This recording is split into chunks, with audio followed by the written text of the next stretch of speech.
Bonjour à toi. Aujourd'hui, je vais te parler d'un sujet qui t'intéresse si tout comme moi, tu es chef d'entreprise d'une TPE ou d'une PME. Cybersécurité, ransomware, cyberattaque, attaque par déni de service. Tu as certainement entendu parler de ces mots-là, mais tu penses ne pas être concerné, car tu te dis que les hackers, ça ne s'intéresse pas à une entreprise de la taille de la tienne.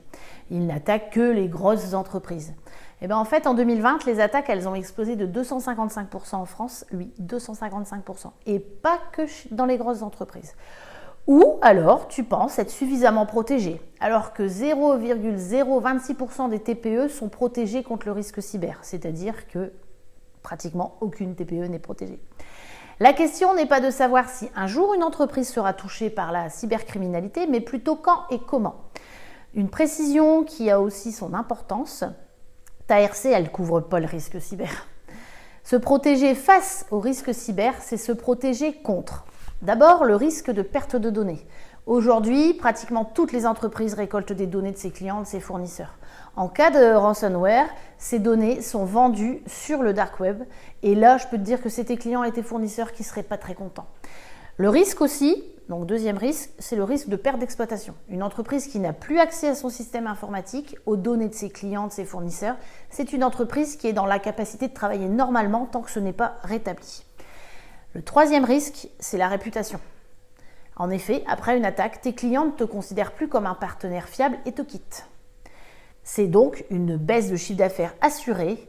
De quelle ampleur? En fonction de l'attaque, de l'entreprise, difficile à dire à l'avance. Et aussi, quatrième point, c'est le risque de voir ta responsabilité engagée au titre du RGPD. Donc le RGPD, c'est le Règlement général pour la protection des données. Tu as certainement dû en entendre parler aussi. Donc ta responsabilité, elle pourrait être engagée par tes clients, tes fournisseurs, voire la CNIL, pour ne pas avoir correctement protégé les données récoltées. La question que tu te poses maintenant, c'est comment tu protèges ton entreprise de ces cyberattaques.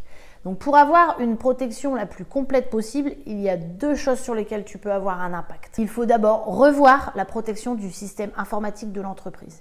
Il existe des solutions techniques pour limiter les attaques. Donc si tu es toujours en train de regarder cette vidéo, c'est que tu es comme moi, tu n'es pas informaticien. Donc tu fais appel à un professionnel du cyber-risque pour protéger ton système avec des solutions adaptées et aussi des conseils, des bonnes pratiques à adapter au quotidien. Et le deuxième point, c'est souscrire une cyberassurance. Une cyber quoi?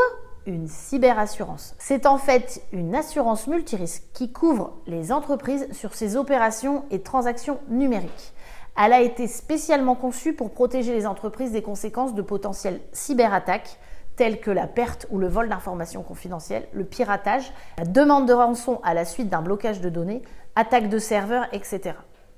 La protection informatique et la cyberassurance, c'est le combo gagnant pour limiter les attaques et leurs conséquences, même si aucun système n'est infaillible face aux hackers. Mais laisserais-tu sciemment ta maison ouverte avec la clé dessus en comptant sur ta bonne étoile pour ne pas être cambriolée? Bien sûr que non. Alors maintenant que tu sais, n'attends pas que ton entreprise soit victime d'une cyberattaque.